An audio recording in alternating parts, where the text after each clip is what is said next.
Okay, good morning. Today's class is about the transaction checklist.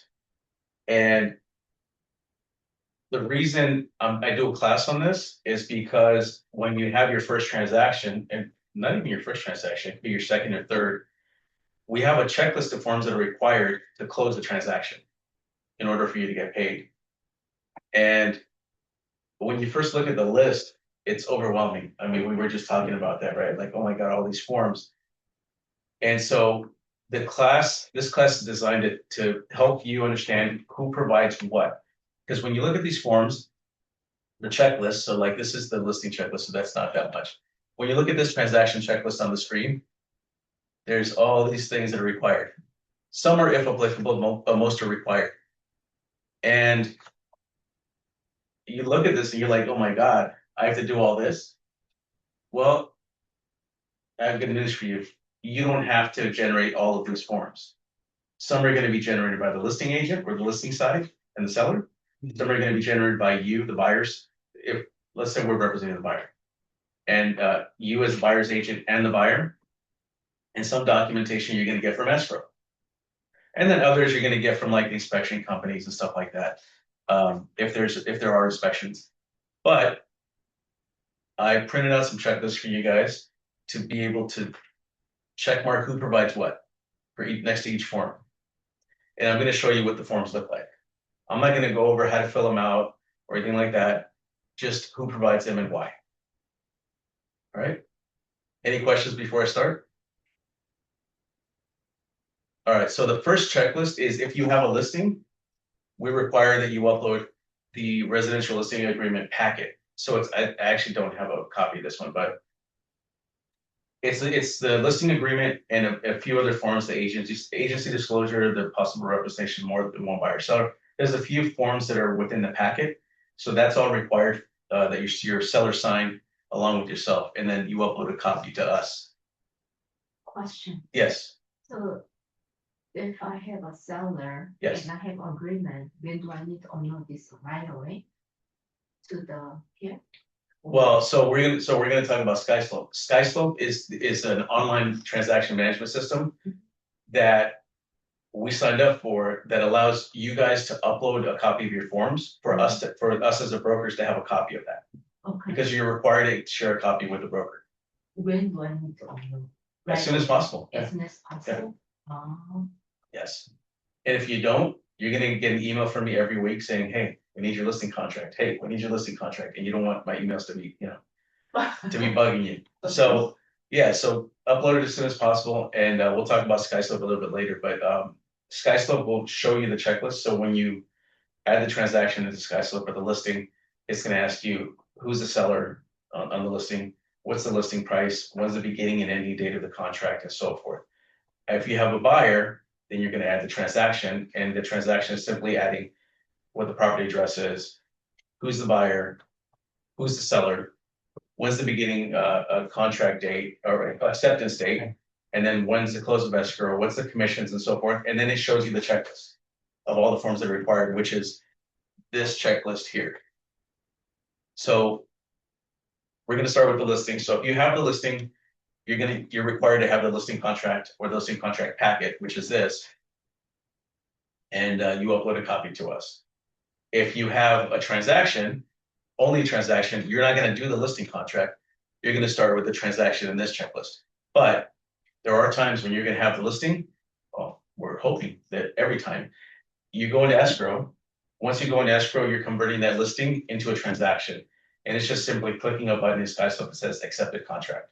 And then that converts it into a transaction in the system. And I'll show you guys what that looks like. And then you get the new checklist of forms, which is this. So let's move over to the transaction checklist. So on the transaction checklist, the first form on here is the affiliated business arrangement disclosure statement. This is a company form. If you don't find it as zip forms, you probably won't. You can email me. I'll send you a PDF of it. But it looks like this. And this is simply saying, and this is going to be provided by you. It doesn't matter if you're on the buy side or on the list side. You have to provide this. Okay. And this is simply telling the other party on the other side of this transaction, or all parties in the transaction, that Coldwell Banker Platinum Properties has interest in Sterling Escrow, Southern California Funding, CB Platinum Commercial, and these other companies that they're affiliated with somehow. There's some kind of connection to these companies. So it's trying to say, hey, we're not hiding that we have a relationship with these companies. So we want to let you know up front. We are using Sterling Escrow, but we want to let you know we have a relationship with Sterling Escrow. Right? So that's what this form is. And this one is provided by you, whether you're representing the buyer or the seller. This is required. Yeah. That's gonna get printed out these No, forms. I'll contact me. I'll send it to you. I'll send you the PDF. You can also find it on the CBPP intranet website. If you guys have signed up for that, but if not, just let me know and I'll send it to you. And sometimes the other parties don't want to sign this. Like the other brokers, so the other agent will say, "Oh, my brokerage advised us not to have our clients sign any forms that are not CAR forms." If that's the case, instead of you're going to upload a copy of this with your client's signature, and if the other party doesn't want to sign, then you're going to upload this to SkyScope along with that email that says that the agent, the agent's not going to sign, or their client's not going to sign it. Okay. Next form on this is the buyer representation agreement. And that is going to be provided by the buy side. So if you are representing the buyer, it's required that you upload that you get that signed. And that form looks like this. This is a packet, actually, a packet of forms, which includes the agency disclosure. And it includes the buyer representation and broker compensation agreement. And this form is, when you're working with a buyer, you cannot show properties without having this signed first. So it's not just required with NAR, DRE, and CAR and everybody. It's also a California state law that you cannot show property without having this signed. And this is pretty much saying the buyer agrees to work with you and they're going to pay you a commission or let you negotiate on their behalf on a purchase. And it also includes possible representation more than one buyer or seller. And this is pretty much telling them, hey, you might not be my client. I might be working with the buyer, another seller, or maybe the seller on the other side of this transaction. And it also includes the broker compensation advisory, explaining to them how commissions are paid, who pays what, buyer's investigation advisory, letting them know, hey, you have the right to inspect the property. Make sure you do all your investigations. We actually suggest that you do, recommend that you do. California Consumer Privacy Act, just saying that we're not going to share your information and it's only going to be shared with the parties associated with the transaction. If you're on the seller side, on the listing side, we're not requiring that the agent's not required to give you a copy of this, the buyer's agent. So you can just put not applicable if they don't want to give it to you. But if you're representing the buyer, then we require that you get this signed, have this signed. The next form on this is, so the buyer representation should be provided by the buy side. So if you guys want to check that. The next line item here is agent visual inspection disclosure. The AVID is what it's known as. And that form, each agent has to provide one of those. You should have one from the listing side and you should have one from the buyer side.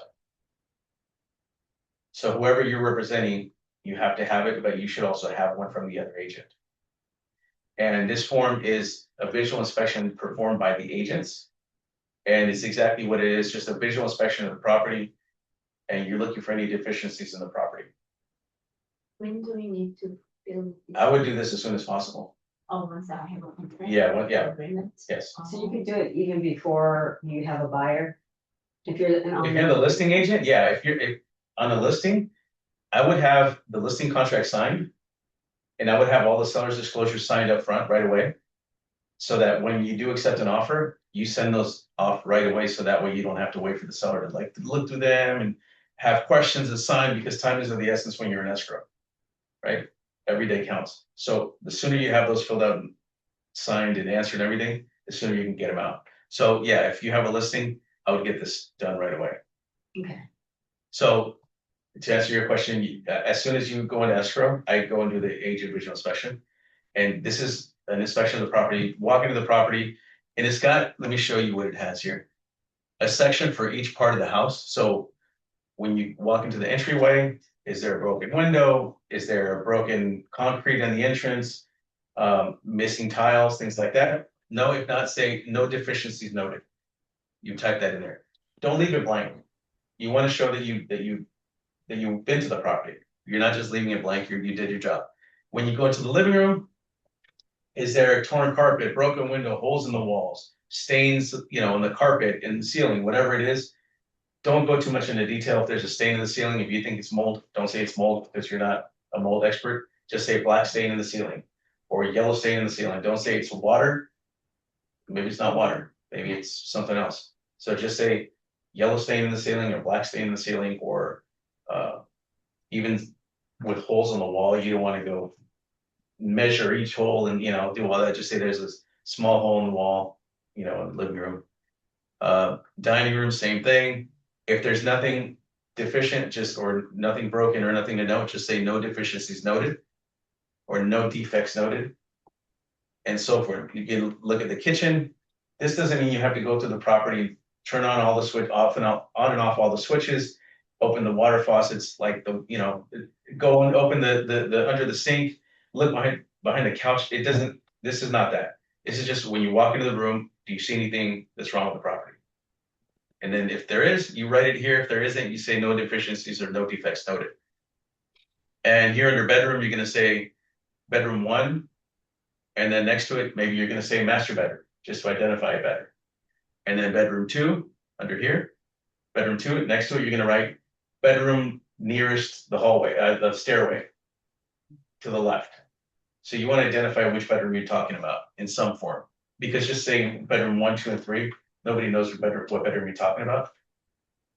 And then bathroom 1, you could say downstairs bathroom, bedroom 2, master bathroom, bedroom 3, upstairs hallway bathroom, or whatever it is, just to identify it. And then, Hey, Carlos. yes, Yeah. Just to clarify, so when you're, for example, in the kitchen, you're just looking at observations, right? So you don't check the water, don't check the lights, just what you see is what you're writing down here? yes, Visual only. yes. Okay.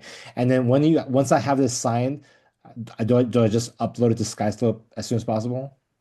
No, because your client's gonna sign it. So in your case, you have a listing, your seller's gonna sign it. You have to provide this along with your other seller's disclosures to the buyer once you open escrow. Okay, so And I don't they need have to to sign. I'm sorry? so I don't need to upload this to SkySlope? No, the only time you upload anything to SkySlope is when it's fully executed, signed by all necessary parties. Okay. So your listing agreement is signed by the seller and the listing agent. That's fully executed. That goes to SkySlope. Okay. When there's seller's disclosures, the seller needs to sign, the buyer needs to sign. And of course, the agents need to sign some of those forms. But once all those signatures are there is when you upload it to SkySlope. And it's when those documents are complete. Okay, understood. Okay. Well, if I represent buyer, I get time from buyer. No, you sign as the agent and your buyer has to sign. Oh, yeah, my buyer. Yes. And then you're gonna send it to the listing agent so that the seller can also sign it. And then once all parties sign it, and then the agent signs it as well. The vice versa too, right? If I'm listing agent. Yes. Right? I need to get signed from seller, then send to that. Buyer's agent. Buyer's agent. Yes. So you see here, this requires buyer's initials on all pages, but on this last page, it requires the seller's initials only, but seller's agent, and then buyer, and then buyer's agent who conducted or whoever conducted it. But seller doesn't have to sign, it's just initials, but they do have to initial it. Okay, so on the checklist, it's going to be provided by both sides, buy side and list side. And then miscellaneous, we have a miscellaneous field in the checklist for any additional forms that the other side, the agent on the other side sends that maybe their brokerage requires or something. Maybe they're required to send you the square footage, I think at Endom, or like the Megan's Law form or whatever it is. There's certain forms that maybe they require. If they send them to you signed, you can upload them here in this miscellaneous. They're not required on our checklist, but this is where you'd upload any additional forms. The next form on this is the residential purchase agreement packet and counteroffers. And so this one is the residential purchase agreement packet includes, again, the agency disclosure. This is buyer side, right? This is the buyer's, yeah. Yeah. This is going to be provided by the buyer side. And in the packet, you get the purchase agreement, which is a bunch of pages here.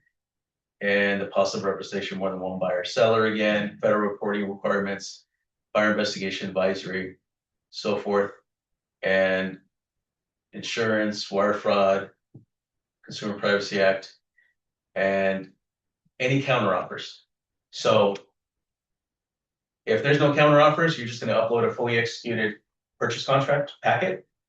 If there are counteroffers or addendums, you're going to include that with the purchase contract and upload that to SkySlope. And there might be more than one counteroffer. There's going to be seller counteroffer number one, and then the buyer counter. So it'll be buyer counteroffer number one to their counteroffer. And if the seller counters that, it's going to be seller counteroffer number two, countering the buyer's counteroffer number one. Does that make sense? And so yes, everything, yeah. And they all have to be signed. And then if there's, not to confuse you guys, but if there's an offer submitted, like 4 offers submitted by 4 different agents, and the seller wants to counter all 4 of them, there's going to be a seller multiple counteroffer number one to each one of these people, all 4 of them. And then when the buyers respond, they're going to say buyer counteroffer number one. Okay. And then if the seller wants to respond only to one of them, it'll be seller counteroffer number one.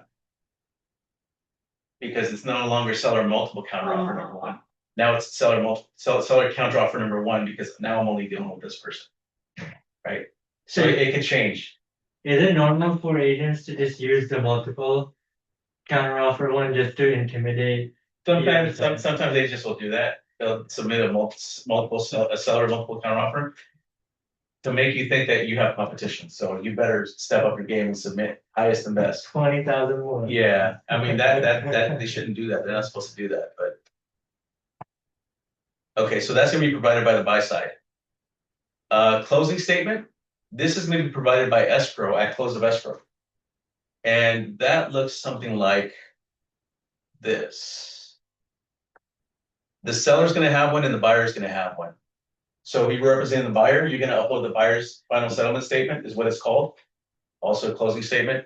If you're representing the seller, then you're going to upload the seller final settlement statement. And it's pretty much a breakdown of where all the money went, what the purchase price was, what commissions were paid, and so forth. What escrow fees are, title fees, notary fees, all that stuff. So this is what this looks like, and this is going to be provided by escrow. So if you don't get it at close of escrow, reach out to the escrow company, ask them for it. Mm-hmm. Okay. Next thing on the checklist is HOA docs. So condo HOA common interest development disclosure or documents. This is going to be ordered through escrow and will be provided by escrow if there's an HOA. Mm-hmm. So I forgot to mention, you see those little asterisks here at the end of it? On the checklist, that means if applicable. So if there's an HOA, you need HOA docs, and that's provided by escrow, or there's a HOA acknowledgement of receipt of HOA docs form. All we need is that. You're going to get that from escrow saying that the buyer received the HOA docs and it's signed by the buyer. So just upload that form onto that, and you get that from escrow again. Contingency removal form. Most likely you're going to get the buyer contingency removal form, and that's going to be provided by the buyer side. And this is pretty much, there might be one contingency removal form, or there could be 4, 5, or 6 contingency removal forms if they remove contingencies one at a time or something, right? So this contingency remover is only available when I listing agent, right? No, if No, this is if you're representing the buyer. So the buyers provide this. Okay, buyer's side. Okay. The only time, I mean, an example of when a seller contingency removal form is when there's a contingency, like upon the seller finding a replacement property or something like that. If they have to find a replacement property in order to close escrow over here, with the sale of their house. But most of the times, you're gonna see the buyer contingency removal form where the buyers have to remove their contingencies, like the appraisal, the loan, the inspection contingency, and so forth. So if I'm a listing agent, I don't need to submit this one. No, Okay. correct. Yes. And then, so the final one, if you have one, they're gonna remove all contingencies, they're pretty much just gonna say, check this box and sign it. Pretty much hereby remove all contingencies. Or if there's more than one, then up here it's gonna say number one, will remove, I don't know, certain contingencies. We only remove this contingency or whatever it is. And then by contingency removal number two, we're only removing this. Contingency removal number three, now we're removing all of them. And then you check that box. So we need one that has, at some point, removal of all contingencies. So if we submit those old documents to Skylock, who is going to review in our CBQB? You? Yes. Yes. Yeah, so if you guys, yeah, when you upload everything, I'm on all day, every day, so I'm checking as you guys upload things. Because again, time is of the essence. We need you to know if there's a signature missing or if it's the wrong form as soon as possible, so you can get that corrected. Okay. Right? Because if we wait until, the middle of the transaction and then to let you know, hey, this is, or if you wait till the middle of the transaction to start uploading things, or close to the end of the transaction, and then I reject certain forms and say, hey, you're missing signatures here, or this is the wrong form, or this is for the wrong property, because sometimes people make mistakes, right? And then you reach out to the other agent and say, hey, can you have your client sign this? They're gonna say, no, we're already closed. I'm not gonna give you any. So it's better to, as soon as I kind of get signed, I just upload Yes, it. upload them as soon as you get them. And if there is something wrong, we can just Yes. correct it, right? Okay. Yes, please upload as soon as you get them. It's better for you because Yeah, you have another set of eyes looking at it. There's a couple agents that even before they take their representation agreement or the listing agreement to their client to sign or the offer, they'll bring it into the office for us to review. Hey, can you make sure that or after it's signed, can you make sure I got all the signatures right? Or they'll highlight where their client's gonna sign on every page before they take it. That way, that helps you ensure you're not gonna miss a signature, right? If you highlight where they're gonna sign. Sometimes they'll bring it to me before they go and say, hey, can you make sure I didn't miss a section? So I'll go through and sometimes another set of eyes helps because, oh, hey, you missed that one. Hey, you missed that one. Oh, okay. When we were sending a form yesterday, right? When we sent out the form, she sent out a counter offer, which you got accepted, by the way. Yeah. Congratulations. Thank you. For her listing. We were in zip forms sending out the purchase contract and the counter offer. Well, the counter offer is a form that you fill out, right? And you don't have to do anything to, but when you upload a PDF of the contract, you have to put all the signature boxes for your client to sign. And what I always try to tell you guys is make sure that after you put in all the signature boxes, that you go back through and make sure you didn't miss one before you hit send, because I guarantee you're gonna miss one at some point. Well, we went through all the way through it. I was even helping you with it. Yeah. And I told her, I said, we'll have to go through again because, after we do this. And I missed like two or three of Yeah, them right away. for initials, yeah. Do it. Yeah. Right? And I was like, okay, Yeah. checkbox. And then we went back, it's like, oh, we both. So, yeah, so even I missed them.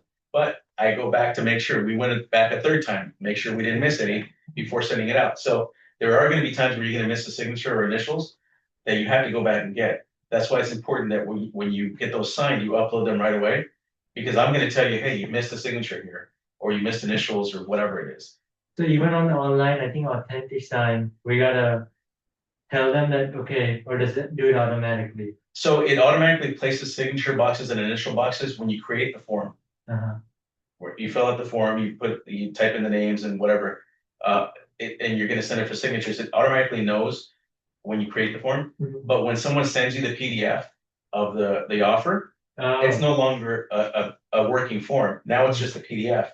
So you have to upload the PDF into zip forms and tell it, I want a signature box here. I want a signature box on this page and so forth. Okay. So you're gonna have to do that manually. Okay. All right, so buyer contingency removal, buyer side. So earthquake, now we're getting into seller's disclosures. So when you see disclosures here, that means sellers provided. So this is an earthquake form provided by the sellers. And this is it's only applicable if the property was built before 1960. See the little if applicable asterisk at the end? So it's only if the property was built. So where do they get this? Zip forms, Oh, so zip one. Yeah, and so all of it's these- The signature. yes. Yeah. These are this side, right? And this is let's say yes, and the form looks like this. And it's only if the property was built pre-1960. Okay, and this, So the seller. seller need to fill it out. Yes. And then the next thing on the checklist is escrow instructions and earnest money deposit receipt. Where do you think you're gonna get this from? Anybody? Escrow, yeah. So you're gonna get this from escrow. So we need a copy of the escrow instructions. And we need a copy of the earnest money deposit receipt. So as soon as the buyers send in their deposit, escrow is gonna send a copy of their deposit receipt saying that they received it. So we need a copy of that and the escrow instructions. And you're gonna get that from escrow.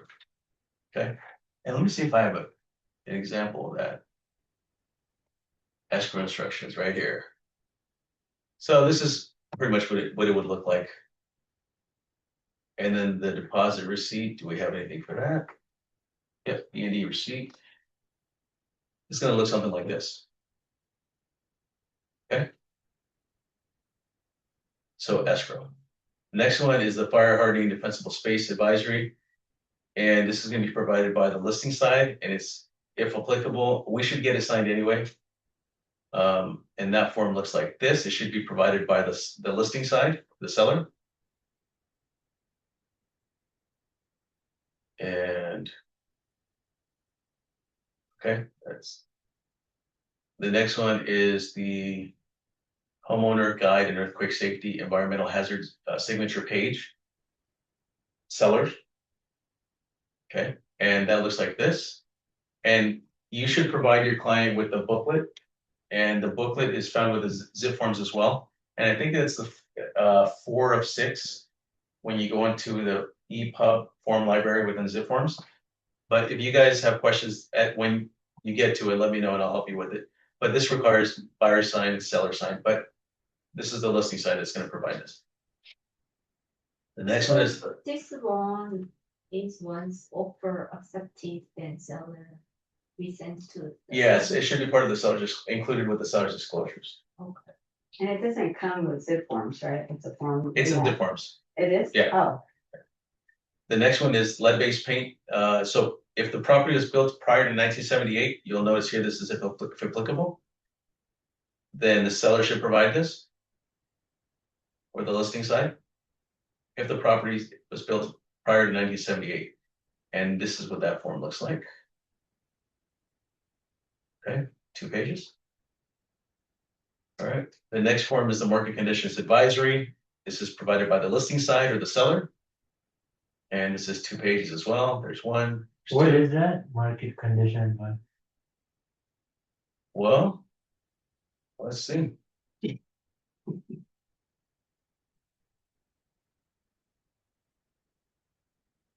It notifies the buyer that as a buyer, you're responsible for determining the price that you want to submit. So it's like saying, pretty much telling them, hey, you should know what the market price is, not talk to your realtor, but you're submitting an offer, knowing what the market conditions are, what a non-contingent offer is, and what are the ramifications of that if you submit a non-contingent offer.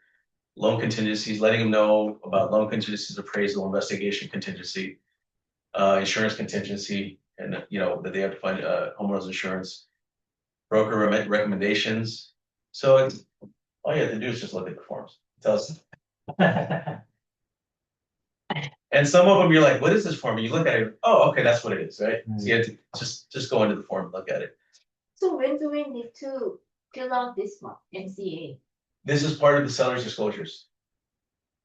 Anything that says disclosures on here, Mhm. if you're representing the seller, you should have the seller sign all of them together right away. When we do the listing agreement? Yes.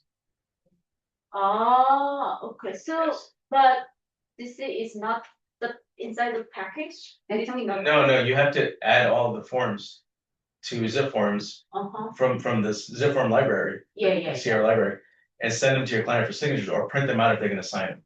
So I would do all of them together say, here, Mr. and Mrs. Seller, sign these all now, so you don't have to do it later, or so you don't have to do them individually later. Let's just get it all out of the way now, all the pain of signing everything right now. So when the listing agreement, I fill out the listing agreement, Yeah. then this disclosure includes it, so they get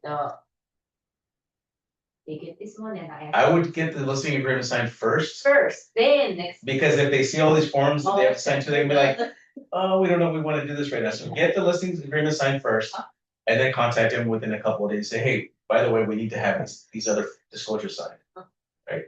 And why do you want to get them signed right now? Because as soon as we accept an offer, we want to be able to send it to them right away, so they can read them and send it back to us right away, signed right away as well. So that's why. And if you wait, let's say you get the listing agreement signed, and you go on the market, you accept an offer, you go in escrow, and then now you're like, oh, Mr. Seller, Mr. Seller, here's all these disclosures you have to sign now. And what if the seller's on vacation? And they can't access them for whatever reason, or something, there's family emergencies, they can't get to them, or something happens and they can't get to them and sign them, and now you have to wait.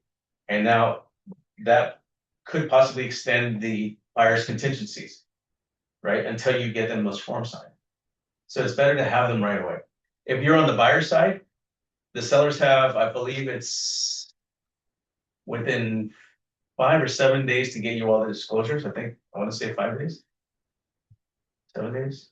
I don't know. We have to look at the transaction timeline. Does anybody have it? But anyways, they have to get you these disclosures within a certain time frame, right? After you go into escrow or acceptance. So if you're on the buy side, make sure that you reach out and ask the listing agent, hey, we need the seller's disclosures. So this is provided by the seller. Okay, mold disclosure, this is a Coldwell Banker form. It's not going to be in the zip form library, so email me and I'll get that to you. And oh, it's not in here. I don't have a copy of it. All right, I won't show that to you guys then. So this is required when you're representing a buyer. You have to have this. Okay. From buyer. Yes, from the buyer. And this is pretty much letting them know of their right to inspect for mold if they want to do that. And if they do find mold at a later date, we're not responsible for it. So that releases us of liability, telling them, hey, we're letting you know that if there's any type of signs of any type of mold, you should get it checked. If they sign this, then that should theoretically clear us, right? And you can send it, if you're representing the seller, you can send it to the buyer's agent and have them sign it too, but they don't have to. But if you're representing the buyer, we definitely want to get that signed. And usually the other side, if you're representing the seller and you send this to the buyer's agent, they're going to say, no, we're not going to sign it. So just upload the email that says they don't want to sign it. And if they do sign it, great, then upload that. But so this one, you can write a note saying that we just require it, no matter if you're representing the buyer or the seller. The next form is the Orange County disclosures.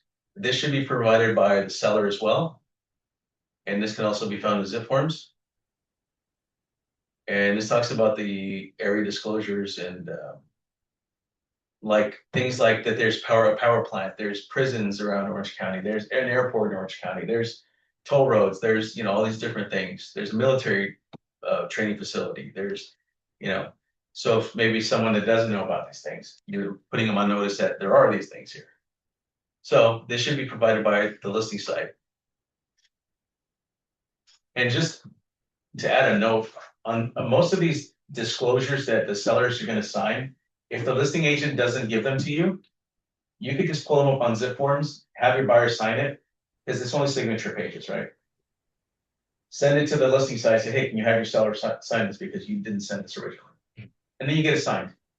The only forms that you can't do that with are the questionnaires, and we're going to get to that, like the transfer disclosures. So the seller property questionnaire and the transfer disclosure statement, where the seller has to answer questions. So you can't have the buyer sign it and then send it, and then they answer the questions, right? So most of these forms that are just signature only, again, if you don't get them from the listing site, just pull them up on zip forms, get them signed. It's just easier that way instead of chasing them down from the listing site. Hey, Carlos, Yes. that Orange, LA, Riverside, SB County disclosure, is that one form or do we pick the county where the property is No, located?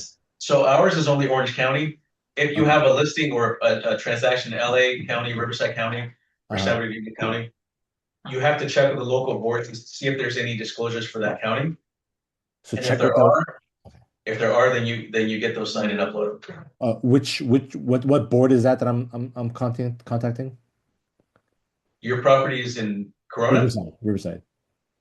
Um, I don't know if there's any Riverside area disclosures, but you want to contact what is it? I don't Is it a know. government thing or like the realtors Yeah, whatever their realtor association is. So I okay, the don't know if Realtors it's Association. Okay. it used to be MRMLS. I'm not sure if that's what it is anymore. Okay, okay. But whatever their local association of realtors is.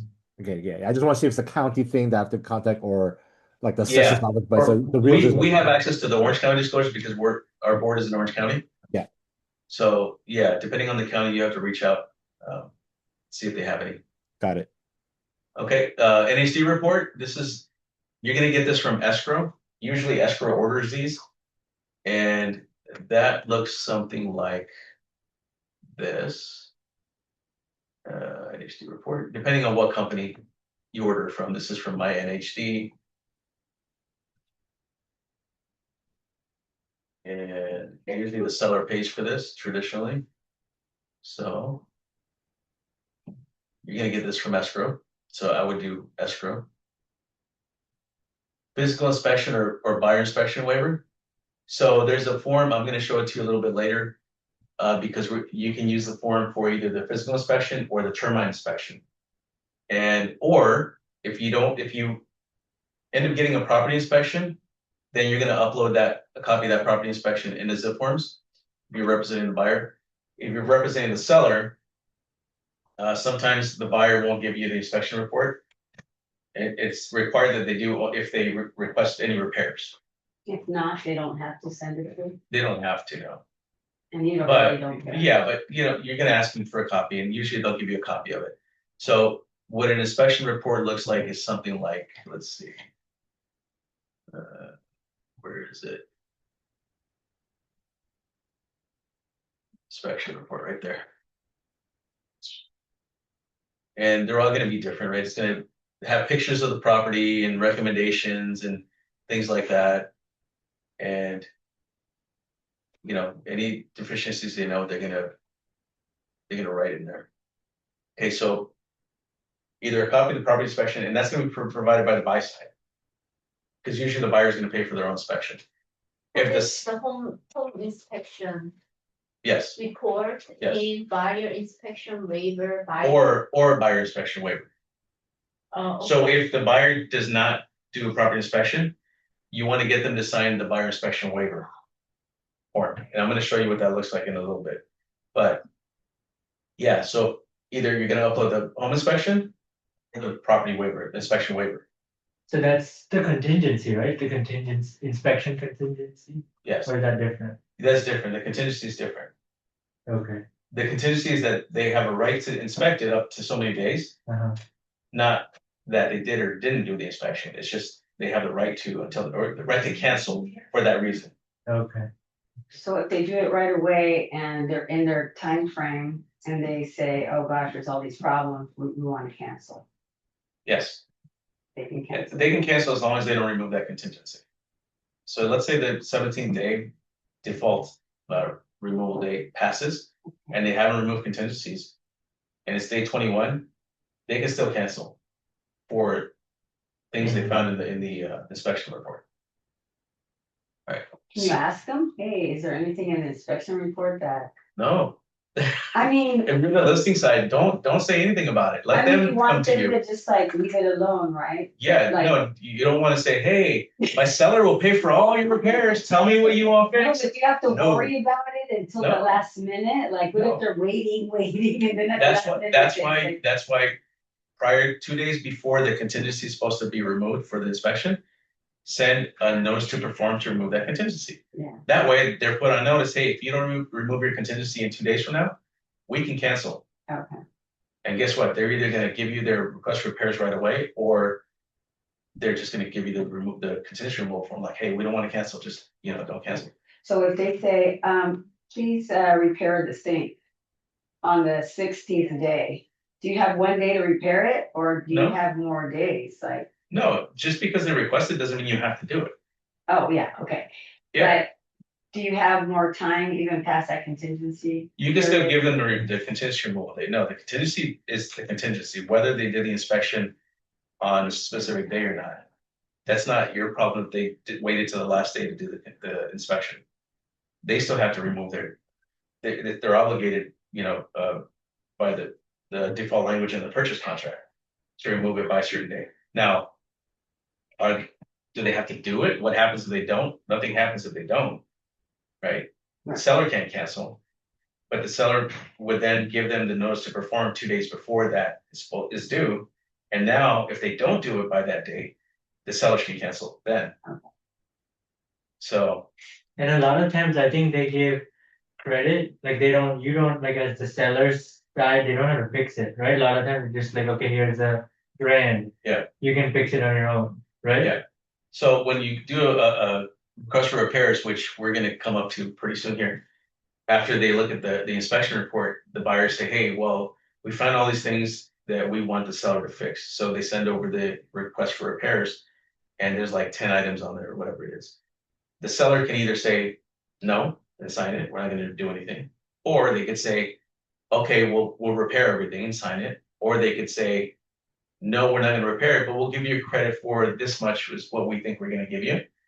And then the buyer has to sign and agree to that to make it valid. Or the seller could just say, we're gonna fix some things and give you some cash at the close of escrow.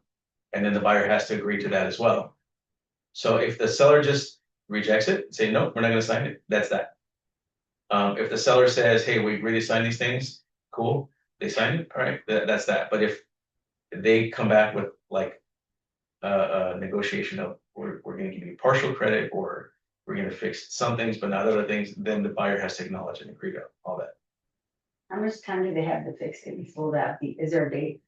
Yes, if you look at the transaction timeline they gave you guys, all the repairs have to be completed 5 days prior to close of escrow. Oh, okay. So whether it's 30 days, Last minute. whether it's 30 days or whether it's 25 days or it's a 15-day escrow, any repairs have to be completed 5 days before close of escrow. So if they tell you 5 days before close of escrow, They you can't have tell you, 5 they can't days, tell you 5 days before close of escrow. because it's past the 17-day. Yeah, because if you're asking them at the close, 5 days before close of escrow, hey, we want you to fix this, so they're like, no. We're not obligated to. You should have asked us when you had the time to inspect the property and give us a request for repairs. Okay. At that point, Let's say if they do it in that 17-day time frame, right? Like, okay, we want this stuff fixed. Yeah. And it's a 25-day close of escrow, and it's gonna take them a month to fix it.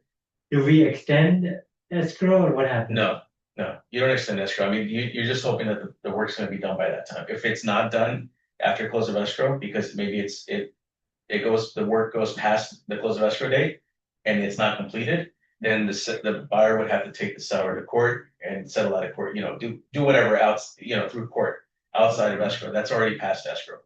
So you don't extend escrow? You can, Okay. you can work with the seller to see if they want to do it, or with the buyer, whatever it is, but you don't have to. You could still keep your close of escrow date. Some people, that's another thing you're gonna find, is that there's some people that, certain customs, they want to close escrow on a specific day of the week or a specific day of the month. And per their religious beliefs or their superstitions or whatever it is, that they have to close on this specific day. You close on a Monday or a Wednesday or whatever it is, it's bad luck.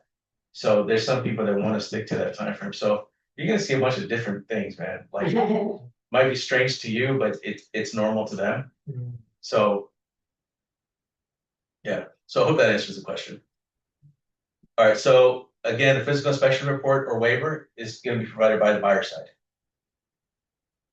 The preliminary title report, this is gonna be provided by escrow. It's gonna be ordered through escrow, but title provides it to escrow. And they should be providing a copy to, just get it from escrow, say that. And the preliminary title report will look something like. Here's an example of one. It's gonna show any type of liens on the property. It's gonna show any deeds, who owns the property, things like that, anything that was recorded as far as transfer deeds. So yeah, that's what that looks like. And then any liens on the property will be cleared or paid with the funds from the sale. So escrow company will order. Yes. Escrow order the title, and you get this report from escrow. Okay, so but this escrow company, which company they use for the title company? Whoever you guys agreed to in the contract. Oh, There's no default title company or escrow company on the contract, on the purchase contract. That's usually negotiated. And usually it's seller's choice in the seller's market, and when it's a buyer's market, the buyer gets to pay. So I think it's the seller's choice, then the seller would need to know which company they use, so escrow will know where to order. The agent has to tell escrow. Oh, agent need to tell escrow. Yes. Okay. Because escrow's gonna say, hey, which title, they're gonna reach out to you, they're gonna say, hey, which title do you want me to open this with? And, so that's gonna be provided by escrow. Proof of funds and a pre-approval or pre-qualification letter. This is gonna be provided by the buy side. So remember, when you're representing a buyer, when you submit your offer, you're gonna submit the purchase contract, proof of funds, and the pre-approval letter, if there is one. Unless you're paying cash, then you just need proof of funds. But you're already gonna have this, so you're gonna upload this. So the buy side is gonna be providing that. And if you're the listing agent, you're gonna have this because they're submitting this information to you along with the purchase contract. So this is gonna be provided by the buy side.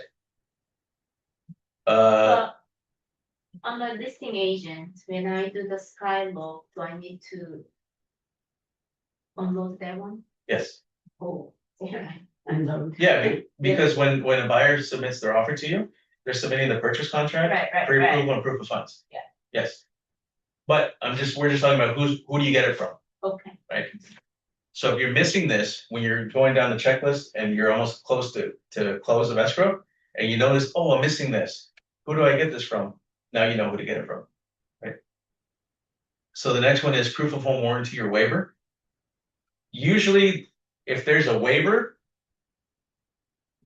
it's going to be in the purchase contract. Let me go back to the purchase contract. And within the purchase contract, they're going to check a box to see that they're waiving the home warranty. And the box is right here. Okay. So it's going to be found here. If they waive the home warranty, this box is going to be checked. Then on the checklist, you're going to write not applicable. There's a section for you to type notes to say waived per RPA, not applicable. But if there is a home warranty, then this is not going to be checked. And it's going to say the buyer wants the seller to pay for home warranty up to this amount of money right here. So then you would have either the listing agent is going to order the home warranty or escrow is going to order the home warranty. But if you're representing not the listing agent, the buyer's agent is going to order the home warranty, or escrow is going to order the home warranty. Don't let escrow order the home warranty because they don't know what services to select. They're giving you a credit. The sellers usually give the buyer a credit of a certain amount of dollars, like $850, $1,000 towards the home warranty. And then the buyer would pick what services they want to use, they want to purchase with that money. And it's usually for 1 year home warranty, right? And I would contact the seller and say, hey, the buyer, if you're the buyer's agent, say, hey, here's the home warranty company and these are the services. What would you like to pick with this money that they credit you? And if they don't know, have the representative from that home warranty company reach out to the buyer and say, hey, these options are best for this type of home for you. This is what I recommend that you do. And then you go that route. So the home warranty, if you're the buyer's agent, I would order that, and then you'd get a copy of it. If escrow orders it, then you would get it from escrow. But if you're on the listing side, escrow is going to give you a copy of that. So I don't know how you guys want to put that down on that form. Hey, Carlos, Yes, what is this form where the buyer can waive this again? The form one. there's no form. It's going to be check marked here. I know, but what document are you on here? What is this? This is the purchase contract. See down Okay. here? Okay. Oh, the Yeah. RPA or and also, is it typical for them to waive it, or do they want that warranty credit? What's the kind of the general practice? So when it's a competitive market, Uh-huh. buyers will waive it because they want to show a better offer, like a Uh-huh. more aggressive offer. So they'll reduce the contingency period. Got They'll it. waive the buyer inspection. I mean, Mhm. sorry, they'll waive the homeowners the home warranty. They'll, I don't know, there's certain things they're going to do to make their offer look more attractive. Even though the home warranty is only, between $850 to $1,000 typically, Uh-huh. that's still money, right? Yeah. The seller has to pay for. So if this is not checkmarked and they don't include anything here, Uh-huh. I would maybe within the counter, since you're going to counter, um, write in section Q18, buyer waives home warranty, just to make sure that it's there. Okay. Within the So as the listing agent, I want to just make sure they just waive that, right? That's better for my client. No, usually people submit that in the offer, Okay. and sellers pay for it. But in a competitive market, buyers will waive the home warranty. Okay. Yeah, and right now Yeah, right now. it's a buyer's market, so they're probably going to ask for it, and you should definitely pay for it. And then can you ballpark, what did you say? It was like $800 to $1,000, you said? Yeah, between 800 and yeah, between it depends like for what price range too. It could be for like a smaller condo, and I guess you know what, 850 is probably the lowest that you're gonna see, and it can go up to maybe 1,000 or 1,200. It could go more if it's multiple million-dollar property, multi-million-dollar property. Okay. But you're gonna see typically between 800 to 1,200 or something. It also depends on what you add, right? Like refrigerator. Well, controller. you're not gonna add anything here. You're just gonna ask them for a credit, and then whatever credit you get, you can apply towards the different Okay. items. So you're gonna select that afterwards. You're not gonna Mhm. include that in the offer. So a quick question. So that warranty includes everything for the year, like if something breaks, that warranty. It will includes cover- whatever services you select from the home warranty package. Oh, there's a package, you Yeah. select it. And then Oh. you want the home warranty rep to explain to you what's covered, because even though they say like the appliances are covered and repair, there's gonna be like some kind of deductible that the buyer has to pay, the owner has to pay, but they only include the appliance, but they don't include the connections between the house and the appliance. So they have to pay for that. The buyers pay for that. So little things like that you have to look out for. But yeah, so the home warranty is usually paid for by the seller, but this should be provided by either escrow or the buyer's agent. Hey, I'm sorry, Carlos, one more time. Is that out of pocket right when they No, it's going to be with the proceeds. It's going to be paid out of the proceeds. Okay. Yeah. So it's going to be paid through escrow. Okay. The next form on here is the real estate transfer disclosure statement. This is provided by the seller or the listing side. And this form looks like, where are we here?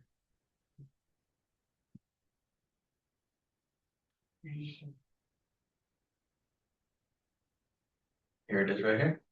Should be, what is it, 3 pages long? Yeah, 3 pages long.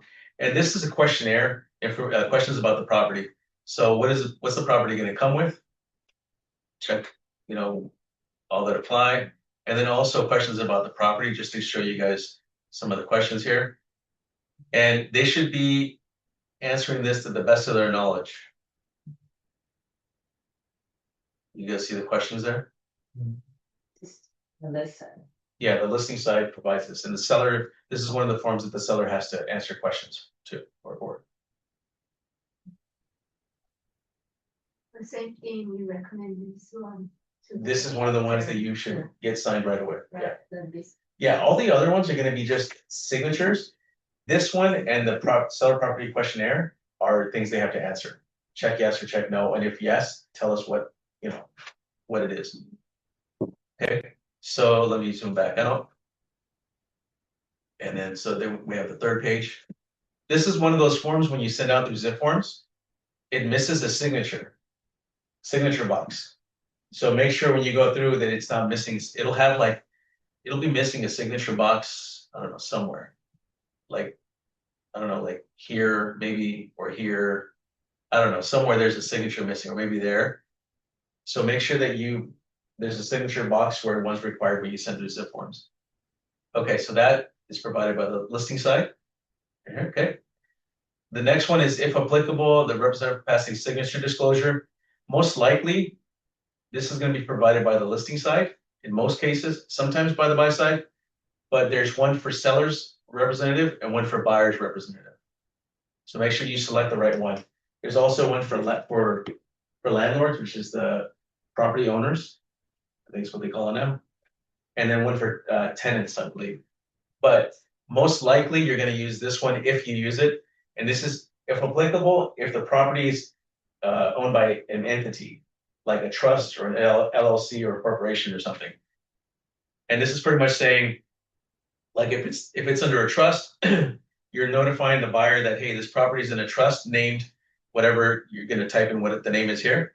And then this person down here can sign on behalf of that trust.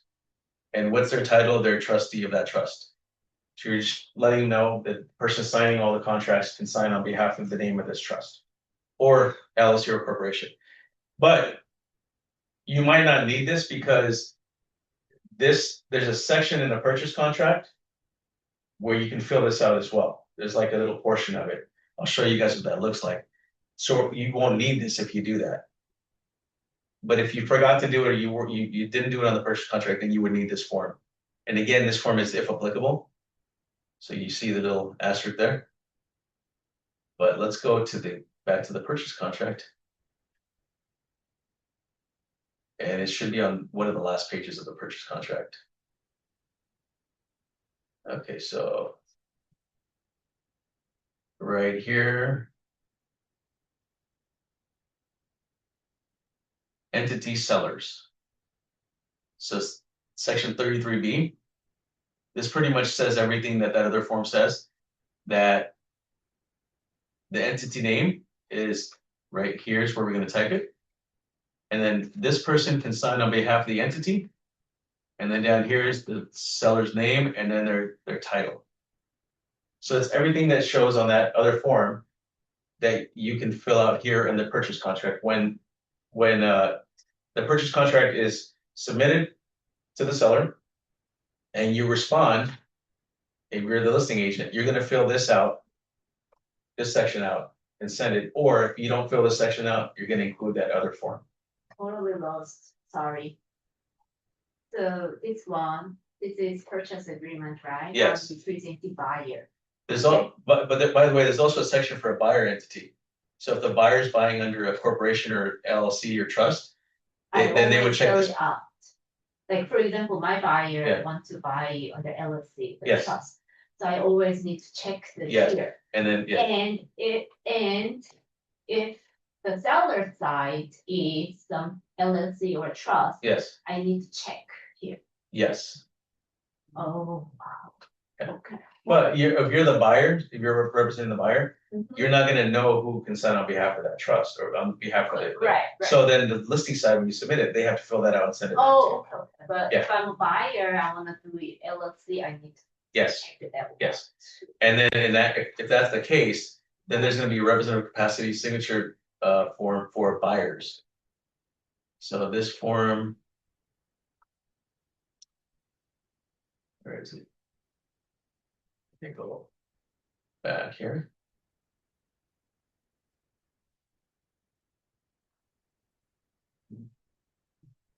Okay, so then if you represent the buyer, then you would get one signed that says for buyer representatives. Okay. So representative capacity signature disclosure for buyer representatives.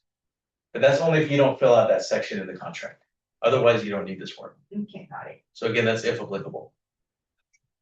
Okay, so the next form on here is a request for repairs. and seller response to request for repairs, if there is one. And that form, the request for repairs is gonna be provided by the buy side. So you can put that in there now. And that form looks like this. So buyer hereby requests that the seller fix these things, and you write a list of things. And if the things don't fit in there, just keep typing. It's gonna add like a text overflow addendum that's gonna have everything that you type in there. And it's gonna include this as a second page to this.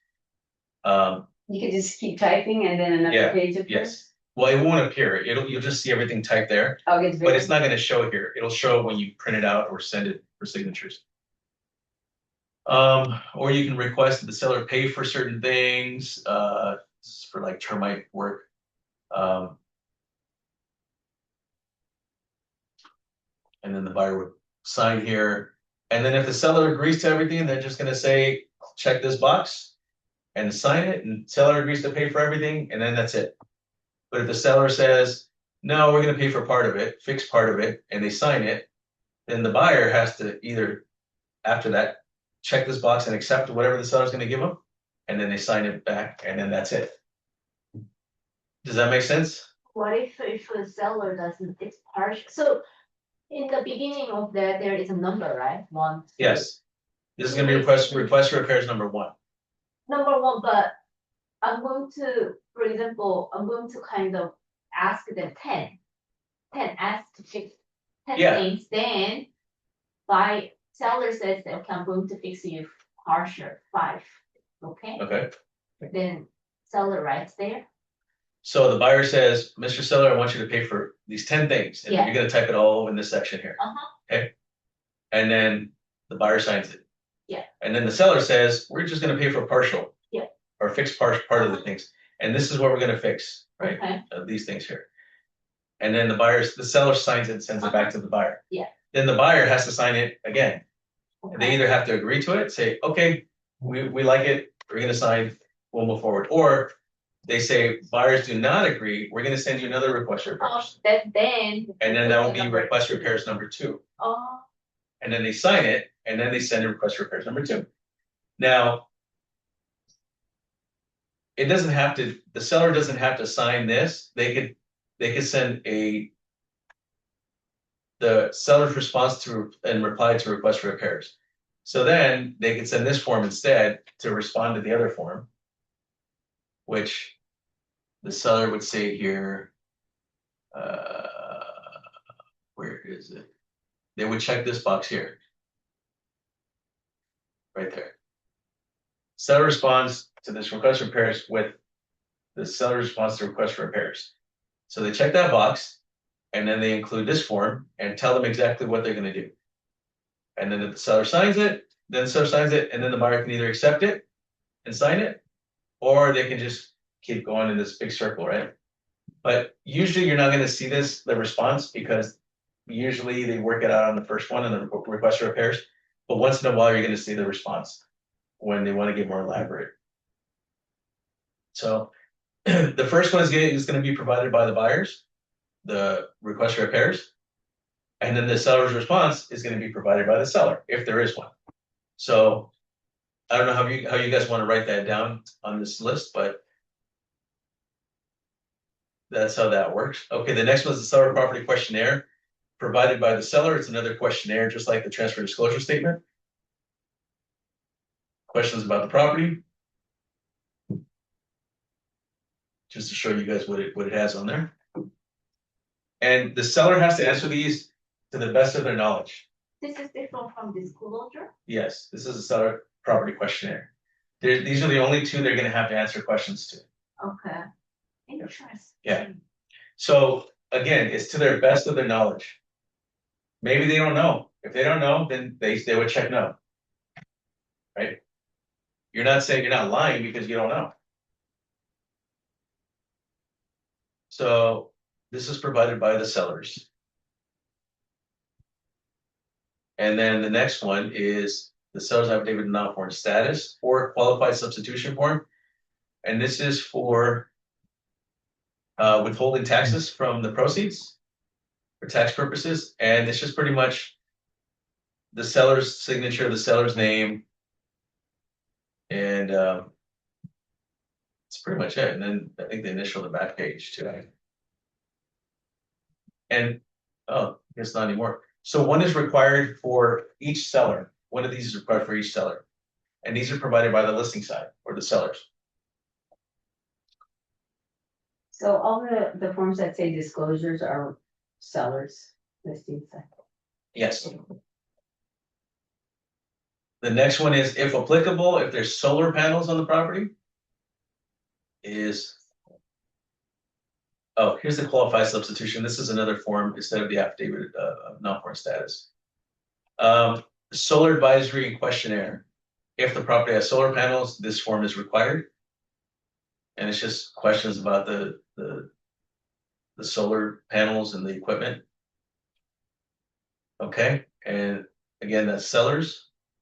Statewide buyer seller advisory. This is provided by the listing side. Again, the sellers. This is like 16 pages or something, and it's just signing the last page. Is that the statement? Statewide buyer and seller. Yeah. So this is the last page, and it's just signatures. Oh, okay, so there's no check marks. No.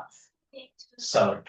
Or initiate. Yeah, and this is one of those forms that if the listing agent doesn't send it, you can just have your buyer sign it and send it to the listing side and have them sign it as well. It's just a Because sometimes you're gonna go in escrow with some agents that don't belong to like the big brokers that have people like Richard or myself here to tell them what forms they need.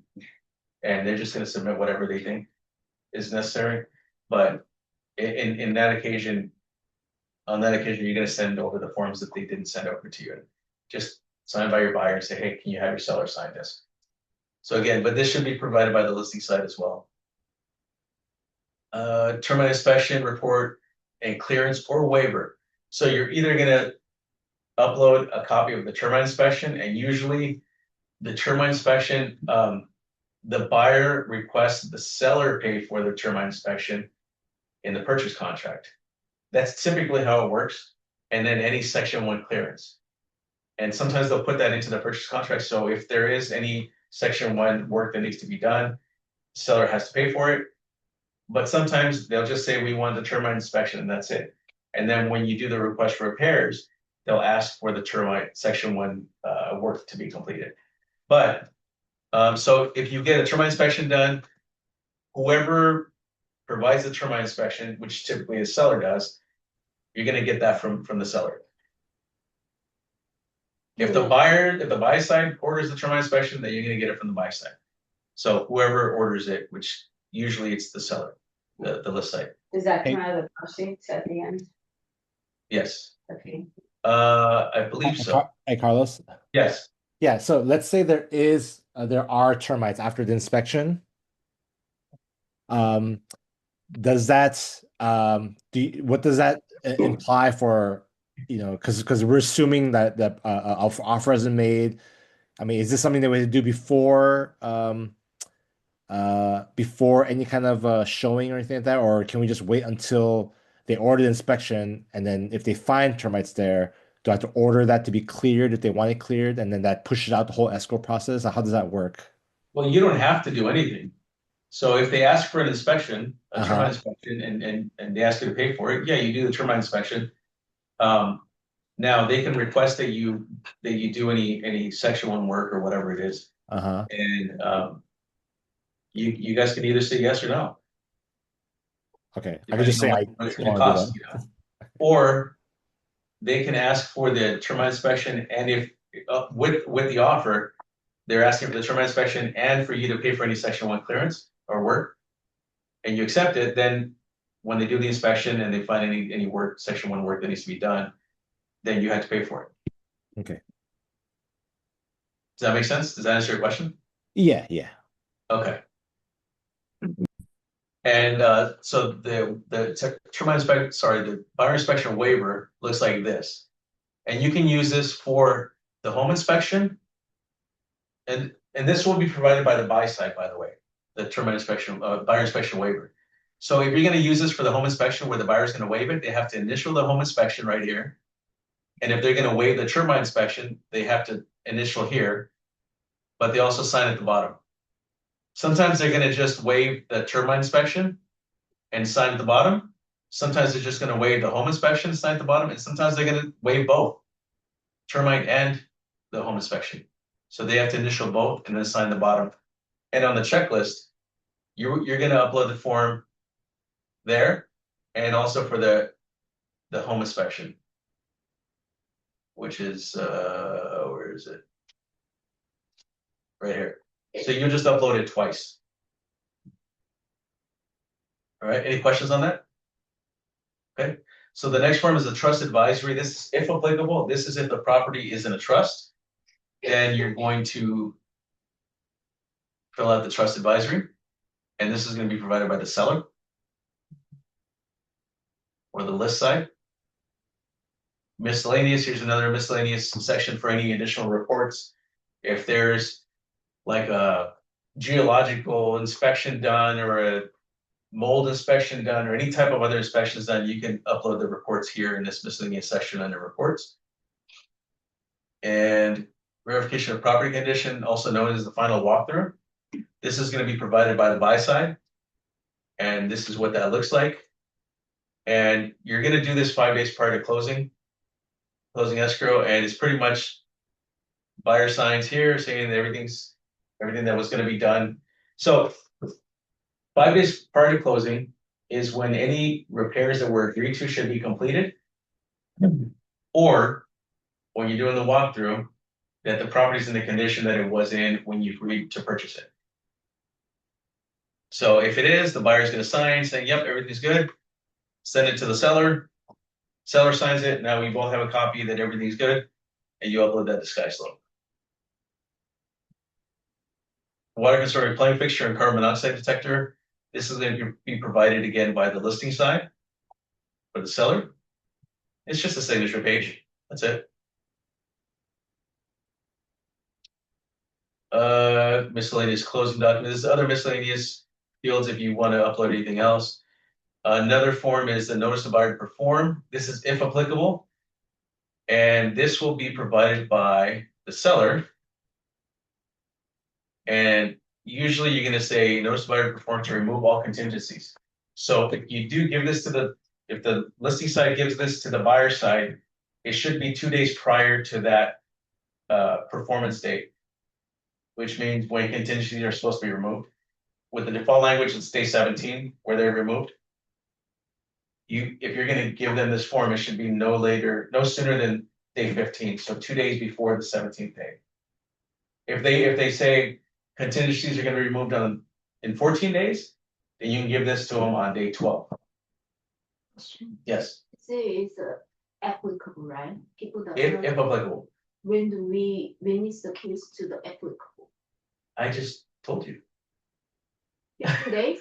I So didn't 2 days, see 2 days before the contingency Understood. has to be removed. So in your transaction, that document, right? Yes. I definitely remember about 15 days. Well, remember that the transaction timeline that I gave you guys, that's based on the default language of the Right. contract. It's not always like that though. Like in her case, in Sonia's case, they reduced the contingency period to 11 days for some of those things. So the soonest that you can give a notice to perform is day 9. So 2 days before the contingency should be removed. But this is not mandatory, right? No, but it protects your seller. Oh, it protects the seller. Yeah, if you're representing the seller. A lot of people don't like to use this form because they don't want to like shake the transaction or anything like that. I like to do it. I don't care. But I usually warn the other agent, hey, just to let you know, this is company policy. We have to do a notice of performance to protect the seller. So just so you know, there's nothing wrong. Just sending it to you. And then that's it. You send it to them. And now if let's say you get another offer for more, and then they don't perform, they don't remove contingencies, you can cancel. Hey, guess what? Now we're going to go with this one because they're offering more money, and we gave you a chance to remove contingencies and perform, and you didn't. So we're going to cancel. So you're protecting your seller. And again, a lot of people don't like doing it because they don't like to scare the other side. But anyway, this is what it looks like, and it's if applicable, and provided by the listing side. There's also notice to seller to perform. It's the same form, but it's notice to seller to perform up here. And it's if in case the seller has to remove contingencies on the purchase of their property to close, like right on this property. And then the last one, When can you send that one out, that notice to seller? 2 days prior. 2 days Yeah, prior as well. yeah, same thing. Cancellation of contract is this form here. This is if you're gonna cancel escrow, either side, you're gonna send this form out. And again, this is only if applicable. For some reason, you send out the notice to buyer to perform on the 15th day, they didn't perform on the 17th day, the seller can send this out on the 18th day and cancel unilaterally. Or if for some reason, somewhere down the line, buyer and the seller can't agree to something and they both cancel mutually, then you can cancel mutually, so both parties agree to cancel. Or the buyer could send this, if they just want to cancel, they say, hey, you know, we didn't like what we saw in the inspection or something, then the buyer would send this. So this can be sent by any party. So here you would just say either buyer or seller, escrow is the same, just buyer or seller. And that's it. That's it for that. Yeah, I held you guys too long. I wanted to, we're not going to go over stuff, so we don't have time for that. But I wanted to show you guys a little bit of file organization. So when you guys are in escrow, just to help you guys find your files and find the emails with your files, I recommend that you create, like, let's say you're in Gmail, you create a new label. I'm going to name this one transactions. And just create. So it creates a transactions folder here, right? Or tab. But I'm going to create another one. Let's say I'm in escrow 123 Main Street. I'm going to create it 123 Main Street. And I'm going to put it under my transactions folder, right? And create, now it's under transactions folder. Anytime I get any emails in my inbox that have to do with 123 Main Street, I'm going to click and drag them into 123 Main Street. Whether I get emails from the other agent, from escrow, from home warranty, from title, from my buyer or the seller, whoever it is, all those emails are going to go in that transaction. I can't mention how many times I've seen agents have come up to me, I can't find the email, and it's just in their inbox. They have thousands and thousands and thousands of emails, and they're like looking for it. It's like, just put those emails in that folder. Now you have less emails to look through to find that particular email, right? So, but for file organization, this is a great way to maintain your emails. Also, if you're gonna, you should create a folder. Let's say new folder. Same thing on your desktop. A transactions folder. Within the transaction folder, you're gonna create a new folder for 123 Main Street. You could create a folder in the folder. You can create a folder within a folder within a folder within a folder. So the reason, why don't you just put it in the first folder? Why are you creating another folder? Because then you're gonna have a bunch of tons of folders on your desktop. When you could just have one folder with all those things inside that folder, right? Yeah. I'm gonna show you right now. So I have, let's say I have a transaction on 123 Main Street. I have another transaction for 42, I don't know, Main Street. And another one for, I don't know, 72 Olive Street. So now, any fully executed documents I have for 42 Main Street, I'm gonna go in here, I'm gonna save all those documents in there. Any pre-approval I have, any proof of funds, all of my executed contracts, they're all gonna go in here. So that way, when I look for them, I know exactly where I'm gonna go. I'm gonna go to my transactions folder. And I'm gonna say which property, oh, for 42 Main Street. Okay, here's all the forms that I have, they're fully executed. So when I go to SkySoap and I upload them, I know exactly where they're at, and I can just select them and upload them individually like that. Right? This is so much easier than everybody saves it in their downloads. Oh, it's in my download somewhere. Or for you Mac people, it's all on your desktop. You guys save all your PDFs on your desktop all the time. So I see like the Macs with all these PDFs. It's like, how do you even find anything there? Anyway, file organization is very important for you guys because it's easier to find everything, and I think we'll just end it there. I have a quick question. Yes. So all these forms in a transaction, you're gonna get all the buyers and all the sellers, right? So you'll have all these forms at the end, Yes, all of this. Yeah, well, the ones that are applicable, applicable. yes. Okay, so you get the buyers and the sellers. yes, All- everybody has to sign. There's a couple of forms where only the buyer signs or only the seller signs, like the mold, only the buyer signs, that one. And then the, But you get a copy of it anyway?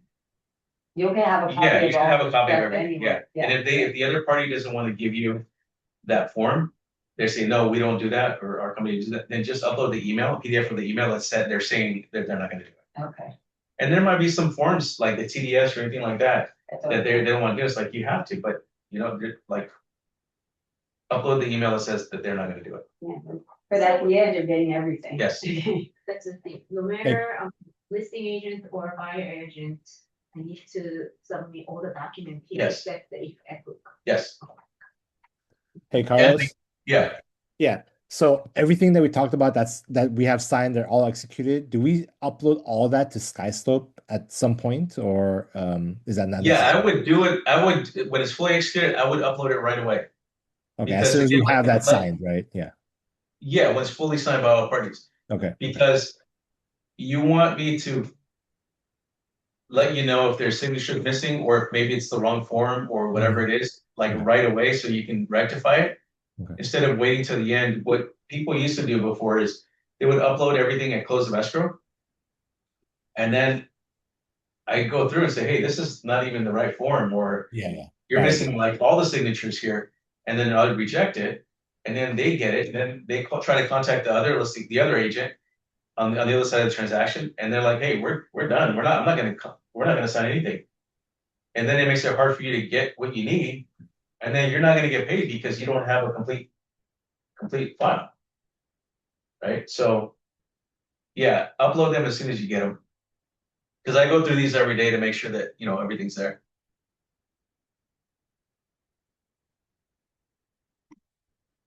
All right, that's it. If you guys have any questions, you guys can reach out, email me, or call me here at the office.